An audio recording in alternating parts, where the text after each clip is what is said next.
Hello friends, good morning. Hope you are all safe and healthy, following the precautions and spreading the awareness, as already said, continuously media side, respected PM Modi side.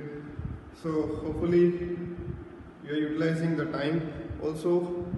So I thought you had gone through the first lecture of mine, that is Coulomb's law. So we are continuing with this topic today. So I will summarize what we have done in the last lecture.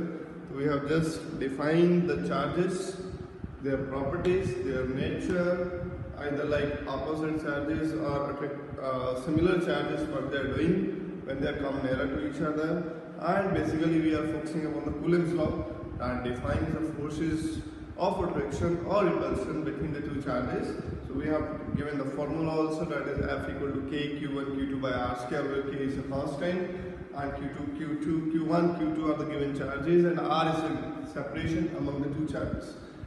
So we also define the Coulomb's law in vector notation too, using the concept of unit vectors. We have defined the directions of the forces among the two charges too. So this is all we have done, and rather last we had also discussed the concept of the K, that is it is also termed as Coulomb constant or a force constant or a dielectric constant. The different names are there. So we have replied that K equal to, we have given the formula for K also, that is F divided by Fm, that is the ratio of the forces among the two charges when placed in vacuum to the forces between two charges when they are placed in some medium. We can compare the forces, what is happening among the two charges when they are shifted in some medium, say water or some kerosene oil or something else apart from air or vacuum. So K is a very important parameter that defines about all these conditions. So continuing with this lecture, that is we already said Coulomb's law we are discussing with. So now we will define the units. We will define the unit of the charge. So see, we have given yesterday that F equal to 9 into 10 raised to power 9 Q1 Q2 by R square. This is a basic formula we have given for the force. And suppose if I say the two charges are, let us assume that two charges are equal and the values are equal, say Q1 Q2 equal to Q. Then and force, and also I am assuming this is for just defining the unit of the charge.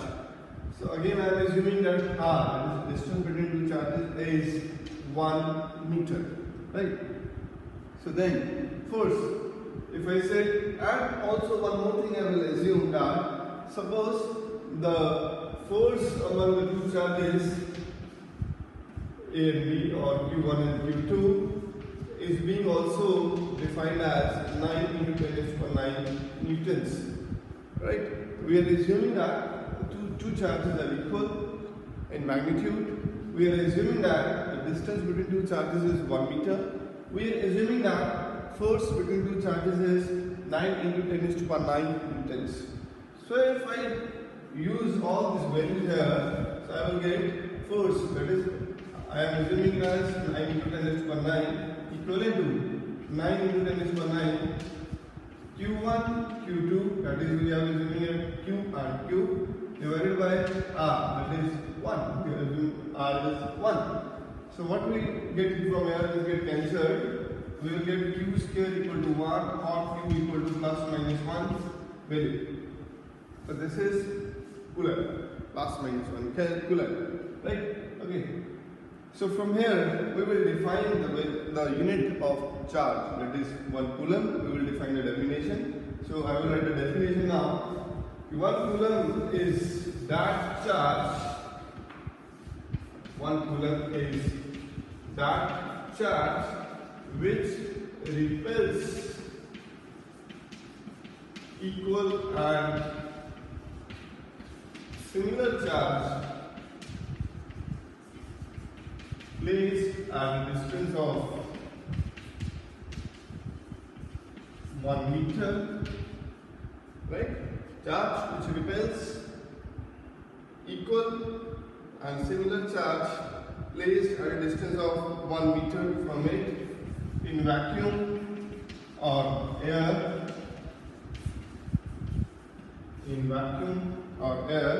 with a force of 9 into 10 raised to the power 9 meters. So this becomes a complete definition for 1 coulomb. Charge which repels equal and similar charge placed at a distance of 1 meter from it in a vacuum or air with a force of 9 into 10 raised to the power 9 meters. So this becomes a complete definition for 1 coulomb of charge. Right? We have also some other units like when we have also smaller units like 1 microcoulomb. This you should remember. In numericals it would help. So simpler conversions are there. So 1 microcoulomb, that is equivalent to 10 raised to the minus 6 coulomb. Right? 1 nanocoulomb is 10 raised to the minus 9 coulombs. Right? So these are some simpler conversions which can help in solving the numerical problems. Right? So this is all about the concept of K, that is force constant or Coulomb constant or dielectric constant, and the concept of 1 coulomb. What is 1 coulomb of charge? So this becomes a complete concept of the 1 coulomb charge. Right? Okay. Now this is all about the units concept. Now we can proceed further. Now I will write the expression of coulombs law in terms of position vectors. Now I am introducing the position vector concept. Right? So Coulomb's law, or you can also say Coulomb force. Coulomb force between two charges in terms of position vectors.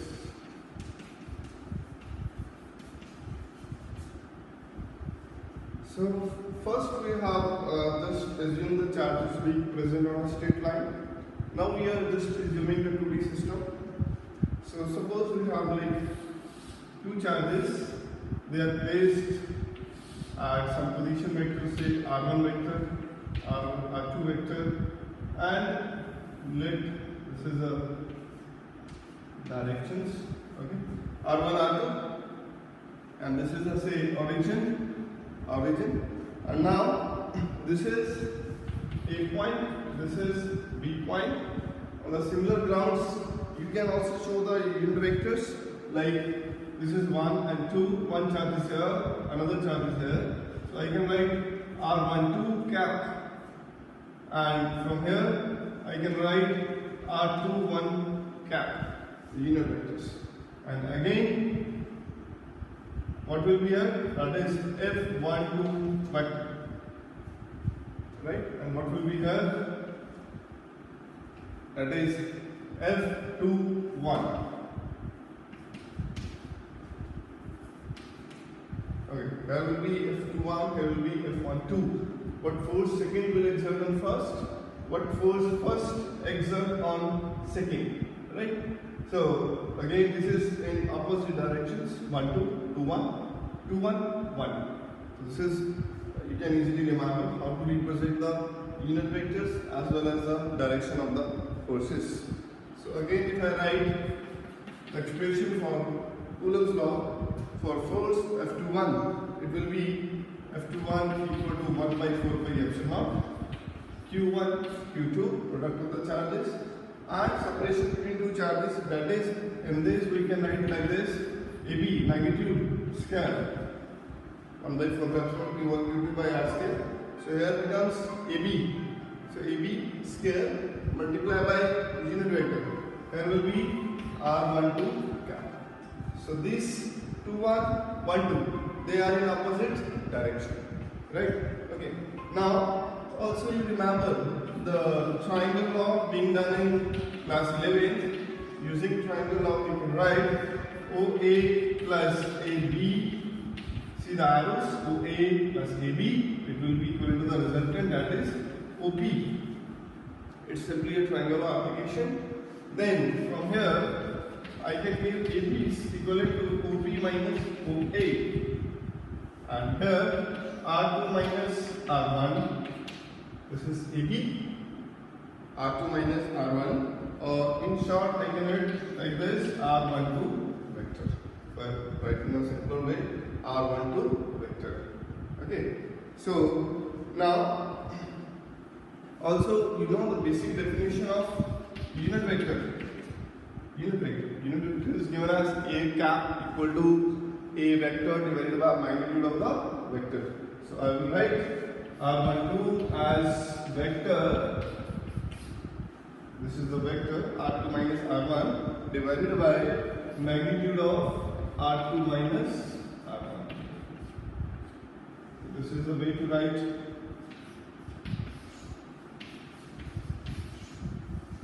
This is the way to write the unit vector R12 cap.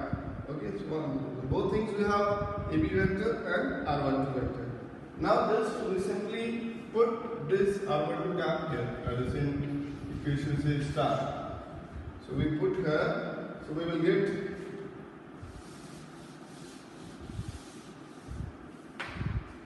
F21 equal to 1 by 4 pi epsilon Q1 Q2 divided by AB.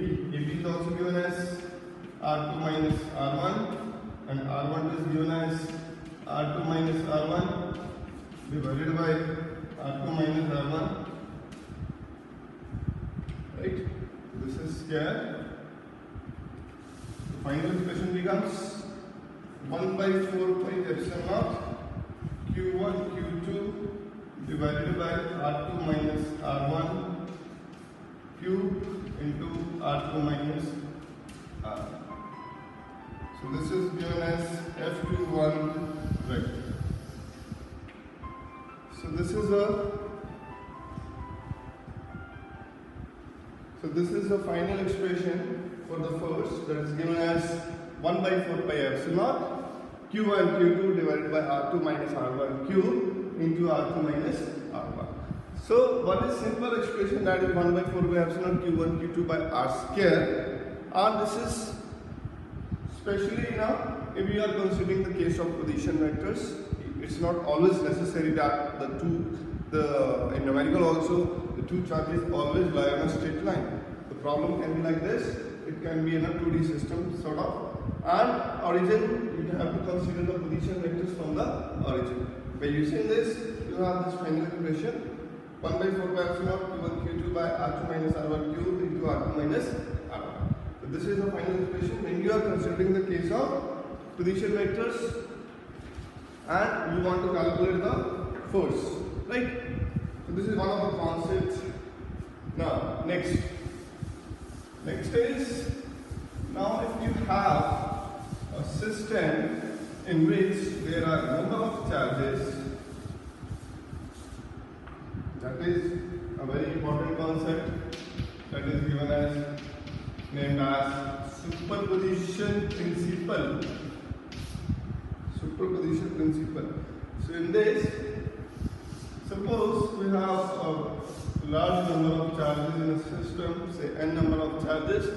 So any number of charges can be there, and say Q1, Q2 and Q3 up to Qn. Say position vectors R1, R2, R3 and Rn. You have any number of system of charges, and suppose you have a test charge Q0, position vector R0. Test charge is simply, we use the word test charge. Test charge is simply to detect the presence of the forces by another charges. So sometimes we assume that test charge is such a charge which does not exert its own forces on fields, but we are just using it for detection of the forces due to some other system of charges present in a given isolated system, right? So superposition, what it said, that if you want to calculate force on this charge, say Q0, now it's present in a number of charges, say in this system of charges, we will simply say the whatever, because now it's under the effect of n number of charges, so obviously this will also exert some force on this. second exerts some force on this, third, and so on. So we need to calculate one by one force individually, and then we will summate all the forces, and then we will get a net force on a given charge. This is the way to calculate the net charge on a given system, given charge in a number of charges, right? So we can simply write that is F, net force on a, say, charge Q naught. I will want to calculate. So what is one charge is being exerted on charge, say, Q naught, F naught 1. Similarly, what the force second charge is exerting on Q naught, and up to, similarly you can calculate whatever the amount of charges you have in your system. It may be 10, it may be 50, it may be 100. So in similar grounds you can just calculate the individual forces and then summate, you will get the net force on a given charge in a given system, right? And in short, I can summarize it as like this, summation sign, because it's a mathematical symbol used for summation. Summation F, because 0 is constant going in all the terms, but this is changing 1, 2, 3, 4 up to n. So I will write like this 0I, where I varies from 1 to n. If you have say 10 charges, go for 1 to 10, 20, 1 to 20. So this is a very short representation of writing this expression, right? And also now we have had defined the expressions for the forces in using the position vectors. You can write also like this: F01, that is 1 by 4 pi epsilon Q naught Q1 divided by magnitude of R naught R1 Q into R naught minus R1 vector, right? Similarly, so this is the way to write. If you want to individualize the expression of the forces, you can write. Similarly, you can write for second charge 1 by 4 pi epsilon Q naught Q2 divided by magnitude of R naught minus R2 Q R naught minus R2. Similarly, up to n system of charges, you can expand the terms, then just add the terms, you will get the net expression for the force being exerted on a given charge when there are n system of charges. Right? This is a very important question. It is also called as principle of superposition. Right? And in short, I can write like this, that is F net. F net. I can write 1 by 4 pi epsilon is constant. I can keep it aside. Right? Q naught is constant. I can keep it aside. So this is changing 1 to like this. So I can write summation Qi divided by magnitude of R naught minus Ri Q R naught minus Ri, where I varies from F. So this is a short way to represent your net expression for the superposition principle. Net force given by net force present on a system of charges. So very important question from the board point of view. So you need to explain in whole when the question comes. So you can also define the statement. If there are a system of charges, then force on a given charge is given by forces exerted by the individual charges. Right? Okay. This is the concept of superposition principle. Okay. Now next is, hope you understand the concept. So next concept is when, because now problems come from the competitive point of view also. It's not like that the problem comes in a straight line always. So different aspects we are doing. So we have done like two charges on a straight line, or in terms of position vectors, or like in a two-dimensional system, and also it can become a continuous distribution of charge.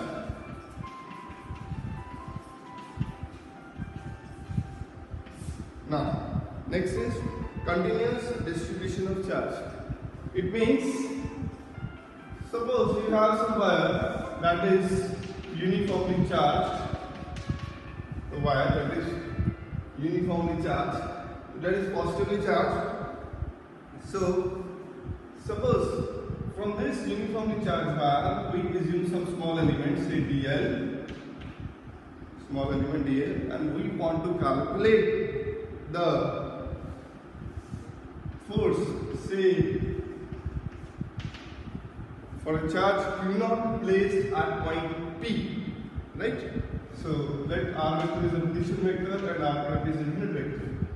So whenever such type of problems comes, that is charge is distributed uniformly along a wire. Suppose I am taking the example of uniformly charged wire. So here we use the word linear charge distribution.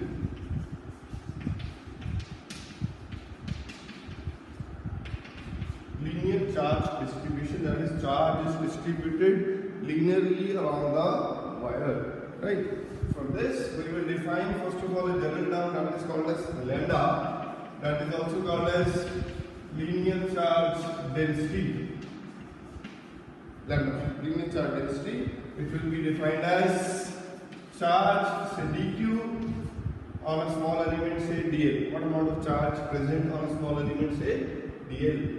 So we can calculate dq, that is what amount of charge on a small element, dq given as lambda into dl. dq equal to lambda into dl. So for linear charge distributions, go for this concept, linear charge density concept.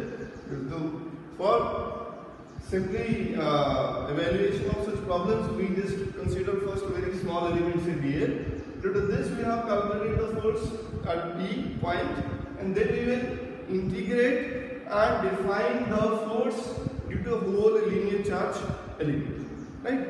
So now force df due to this small element df, that will be given as 1 by 4 pi epsilon dq into q0. One charge is, say dq, one charge is q0, and distance between them is r square into r.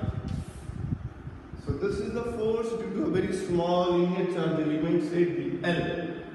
So df, and if you want to calculate the total force, simply integrate. That's it. We need to integrate. You will get the force due to a whole linear charge element. Okay, friends. So this is a continuous charge distribution. One of the application of continuous charge distribution, that is linear charge distribution. Similarly, you can have surface charge distribution, you can have a volume charge distribution. So similar grounds, you can continue with the expressions. Only when you are doing with the surface charge distribution, use sigma, that is surface charge density. Sigma is just defined as dq by ds. And when you are proceeding with the volume charge distribution case, go with the rho, that is volume charge density dq by dv. So simply you need to change only this parameter. The linear charge per unit length, surface charge per unit surface, and volume means per unit volume. In this way you can proceed with the problems of linear charge distribution, volume charge distribution, surface charge distribution. So this is how Coulomb's law is applicable to calculate the number of, to evaluate the number of problems. So while doing the numerical also, you have different types of the numerical you will get. So basically you need to remember what is the basic form of the Coulomb's law. What type of Coulomb's law is required when you are evaluating some numerical, what type of expression is required. So focus on this derivations, focus on the expressions first, then we will proceed towards the numericals. So okay friends, go through this lecture also. Again, if you have some doubts or query, call my number. Thank you.